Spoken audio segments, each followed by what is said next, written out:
it's Jess the Bookworm here. I'm so glad that you decided to join me for my very first wrap-up video. I'm going to be talking about the books that I read during June 2019. So during June, I read a total of 15 books. Now, when I say I read a total of 15 books, I'm going to kind of break down those statistics a little bit. Some of them were audiobooks, some of them were graphic novels. So here's the numbers. Out of those 15 books total, I listened to 3 audiobooks, and that was actually through a really great program with the public library. They have a great app and you can listen to all these awesome books. So just love that. Shout out to the library. 7 of the books I owned, and I have those down here, and I'll be showing you those and talking about them in just a little bit. And then 4 of the books were library books, and all of those happen to also be graphic novels. So those are kind of the breakdown of the numbers. Out of all of those books, 4 of them, like I already said, were graphic novels.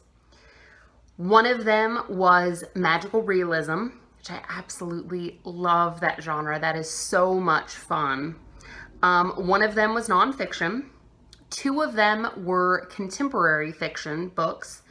4 of them were fantasy. I do love me some fantasy.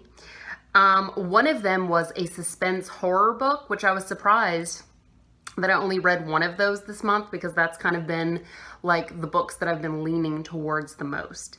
And then 1 of them was sci-fi. That was actually the last one that I read. So I'm going to talk about all the books and kind of just break them down for you, tell you what I thought about them, and hopefully encourage you to pick some of them up. So the first book that I started in June, I don't have a physical copy of. It was an audiobook, and I had a really long commute to work. It was 45 minutes both ways. And so that gave me like an hour and 30 minutes of listening time. And so I got through a lot of audiobooks with that commute. But the first one that I listened to was The Girl with the Silver Eyes by, sorry, I have a paper down here, by Willow Davis Roberts. And again, that was an audiobook.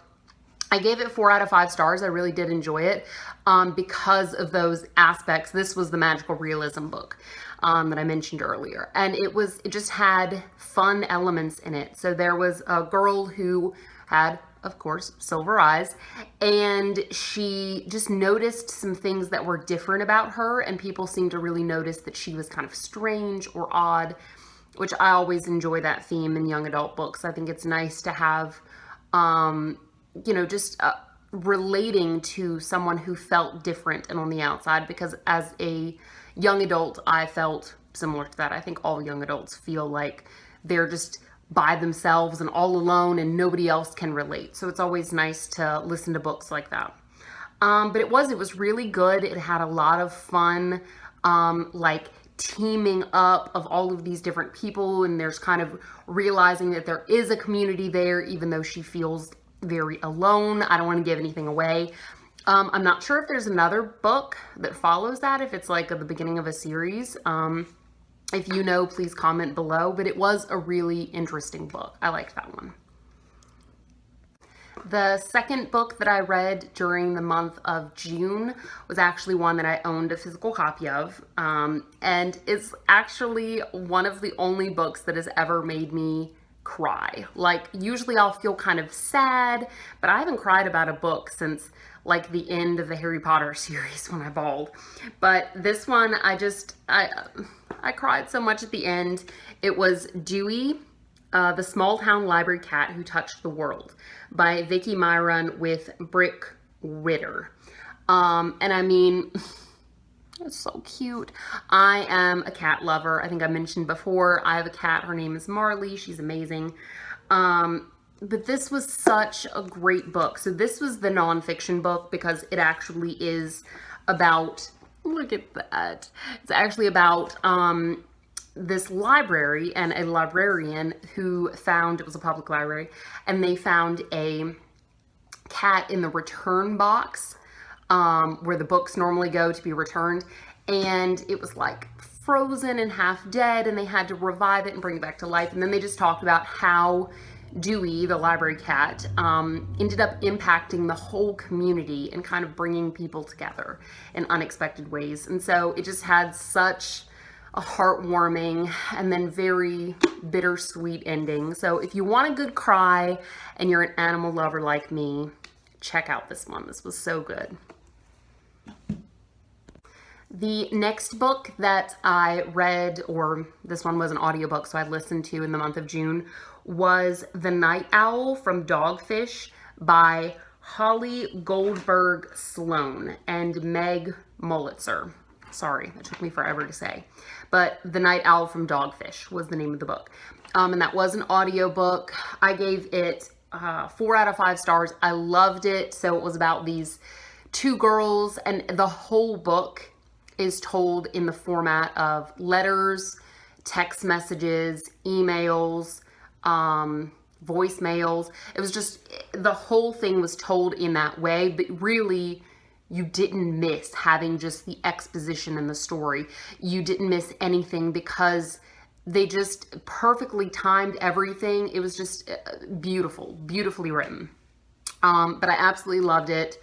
There's 2 girls who, you know, in all sense, do not want to be friends with one another because their fathers have fallen in love. And so the 2 girls are just not interested in that. They do not want to be friends. They don't want to become a family. And then it just goes on from there. And it was just so funny and witty and sweet.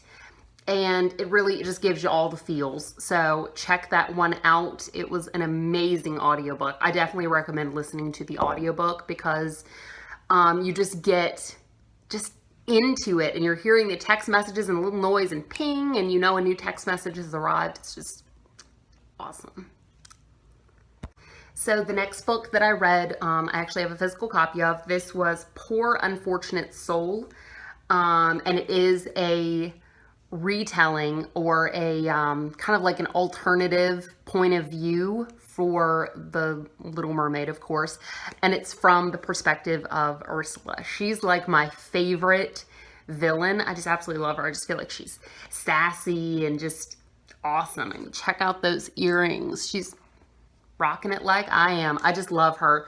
And she's got like the makeup on fleek. Yup, do it, do it. So this was really good. It was such an interesting just experience, getting to see kind of like why she is the way that she is and why she did some of the things that she did. So definitely check this out if you're interested in Disney or in some different perspectives.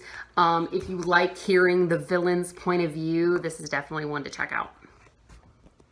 So the next one I'm going to talk about is a graphic novel. I've already returned it to the library. I don't have it, but it was called Little Moments of Love by Tona Chetwin.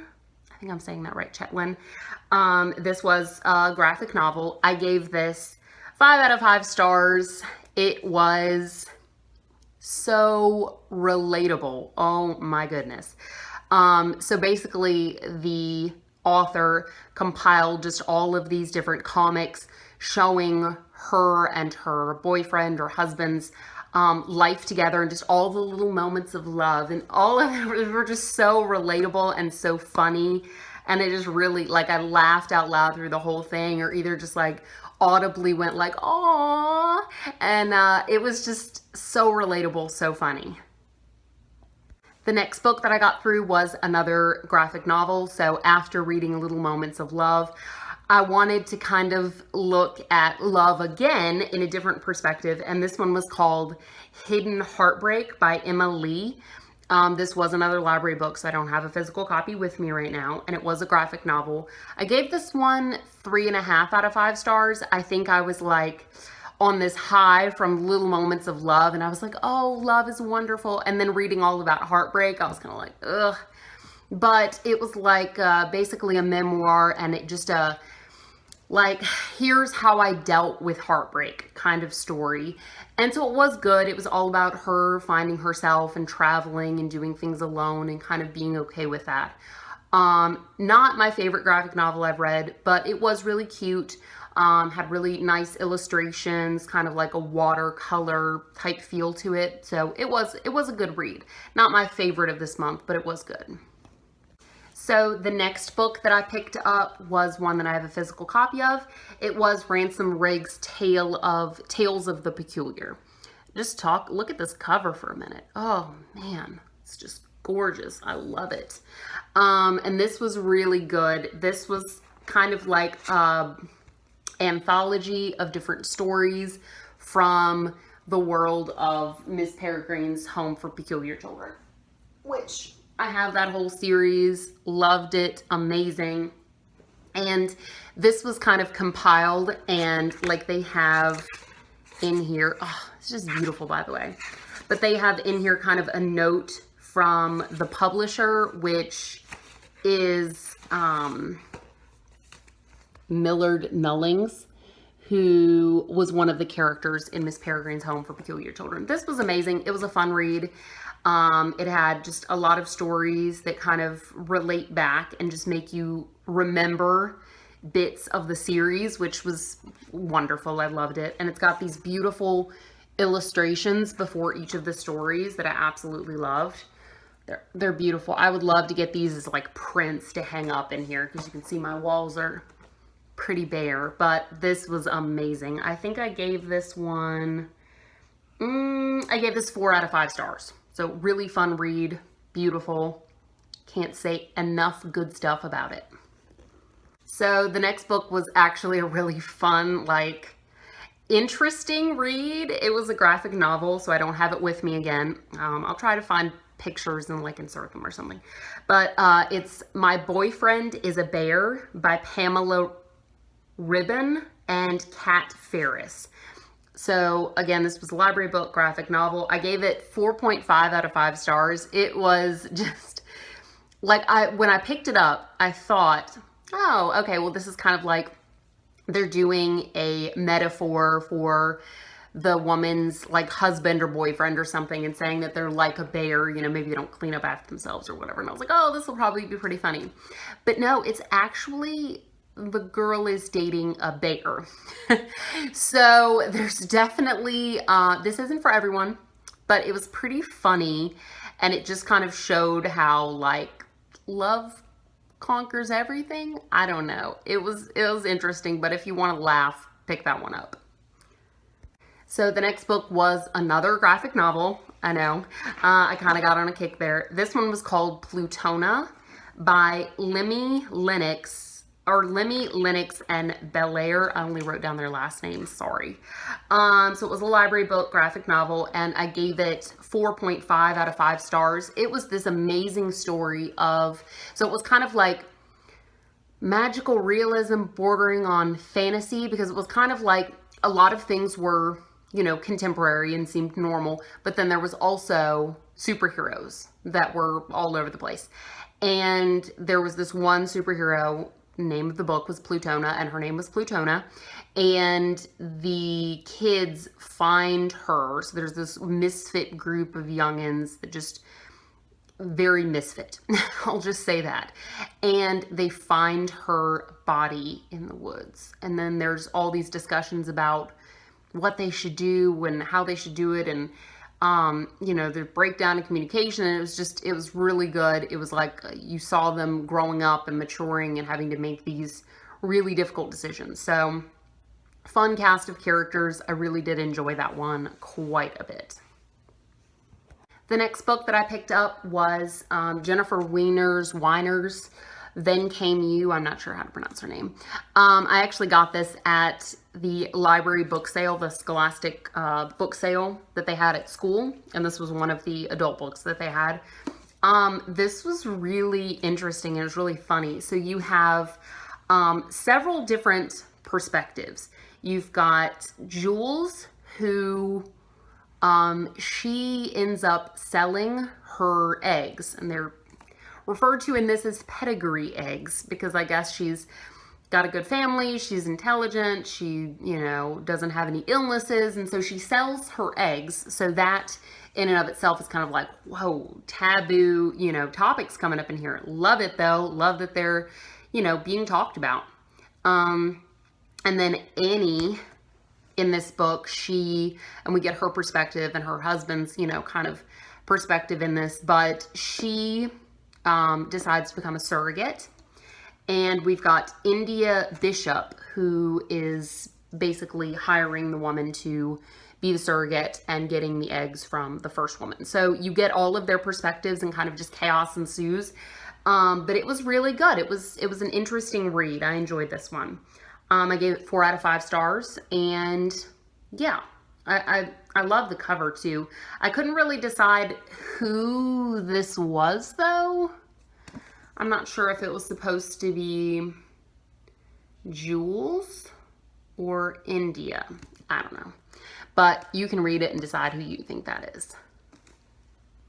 So the next book that I listened to in June was The False Prince by Jennifer A. Nielsen. I gave this one 4.5 stars. I loved it. I want to continue on with this series. It had a lot of great twists and turns in it too that, you know, I wouldn't say I didn't expect, but it was still satisfying to read and listen to. So in this, we've got this plot that is kind of being unfurled for us, and this man is traveling around, and he goes to a lot of different orphanages, and he picks out several boys who kind of fit this certain build. And then we learn that he is going to try to make one of those boys the false prince. And then there's a lot of very interesting, cool things that happen along the way, and a nice big twist that, again, is very satisfying. I love it. So yeah, I definitely want to keep going with that series. It was a lot of fun to listen to the first one. So the next book that I got through in the month of June was Cressida Cowell's The Wizards of Once. And this was an old library book that I got at a library book sale. It's the reason it's covered in this great library cover. I gave this one 3.5 out of 5 stars. I think I would have enjoyed this if I was younger, of course. This is kind of like a middle grade book.